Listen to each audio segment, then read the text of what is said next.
Kinakalampag ngayon si Vice Ganda ng mga yamot na netizen sa online world para tanggalin raw sa kapamilya noontime show nila si Shuvi. Parang halos sumabog na sa galit at hindi na nga makapagtimpi pa ang mga nasaktan nating kababayan dahil sa isyong political ni Shuvi.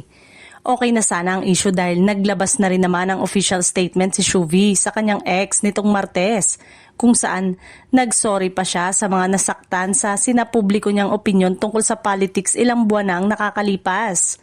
Medyo kumalma ng bahagya ang mga bashers sa tinaguriang Island Ate ng Cebu ng PBB Celebrity Collab Edition.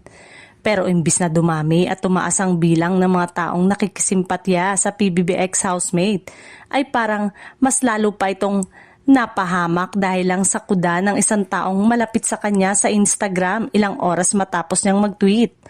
Patuloy pa rin hinahagupit si Shuvi ng mga negatibong komento at walang tigil na pambabash. Nakakaloka lang kapag binalikan talaga ang mga dating post dahil may mga celebrity na katulad ni Shuvi na nababash. Say naman ng ilan, ay hindi naman umano siguro basta-basta aalisin ni Vice si Shuvi sa It's Showtime dahil sa mga hanash ng ibang bashers. Mas lumawak umano ang pag-iisip ni Vice Ganda at mauunawaan kung bakit naging ganon ang naging pananaw ni Shuvi.